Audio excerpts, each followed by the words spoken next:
Je suis maire d'une commune en proximité du parc éolien de la Grande Levée. Sur la commune, il y a aussi un autre parc éolien, donc une première expérience qui avait été mise en place dans les années 2008. Donc quand j'ai eu écho avec le conseil municipal de cette envie de futurs projets et qu'est venue se rajouter cette initiative citoyenne, c'est un message qu'on a très bien perçu au niveau conseil municipal. Le parc est devenu un lieu de randonnée et de passage qui s'appelle le Sentier des Éoliennes. On s'est dit qu'on pouvait très bien réussir la même expérience chez nous, c'est-à-dire garder le profit du vent sur le territoire et d'en faire bénéficier un maximum de citoyens qui voient les éoliennes tous les jours sous leurs yeux. Alors au tout départ, on est démarré qu'à 6 personnes.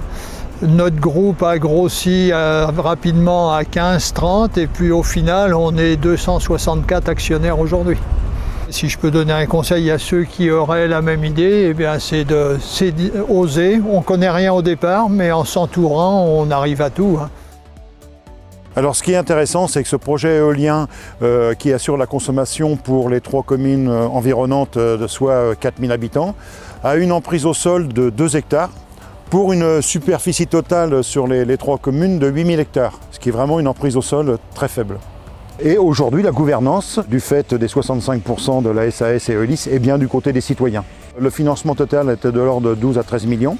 Donc il a été récupéré 2 200 000 de fonds propres auprès des citoyens.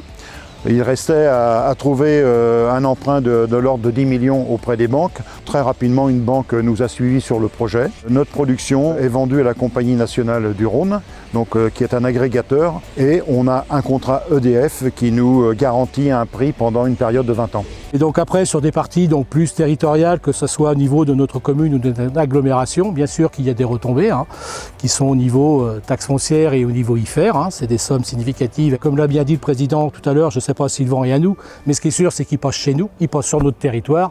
Donc on se devait d'être à l'écoute des citoyens et de les encourager dans cette initiative. Parce que derrière, il y a une vraie volonté économique de ramener de la valeur ajoutée sur le territoire. C'est clair, il a été dit qu'il y avait plusieurs centaines d'adhérents, c'est des gens qui feront quelque chose de ces finances au fil du temps. Et les éoliennes font partie de notre paysage au quotidien, comme l'ont été les moulins autrefois pour les générations qui nous ont précédés.